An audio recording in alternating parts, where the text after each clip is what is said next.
I was only in my 20s at the time that it happened. I was 20 or maybe I was 30, but either way, I was quite young. And and it was the first time ever had a death threat. And to some extent, you think that's quite exciting. It's a death threat. Never had one of those before. I mean, in your 40s, you think, oh my God, it's a death threat. That's bad.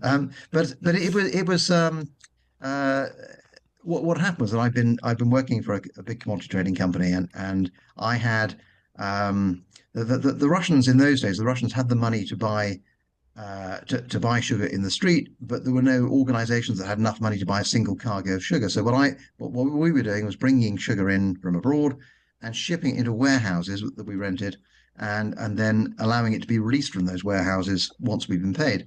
The problem was that somebody in Siberia who'd got about 10 of these warehouses and about $10 million worth of sugar just decided to help himself do it. And so I went to go and have a chat with him, and turned out he was some sort of a Siberian warlord. And so I end up having his assets frozen in Switzerland, and we had a bit of a ding dong, and I got a death threat stuck to my front door, which was so I left Russia about 3 months after that. I mean, it wasn't the only reason, but it was a little bit of motivation, I suppose.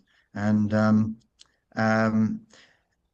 and I handed the issue over to the insurance company that were dealing with the theft at that point. But it was a I wouldn't say it was traumatic. It was a wake up call. But Russians were fairly logical about that sort of thing. I mean, they generally would threaten you if you stop doing it. And at that point, I handed over to the insurance underwriters. The insurance underwriters took one look at it and just said, no, let's just write it off and walk away, and that was that.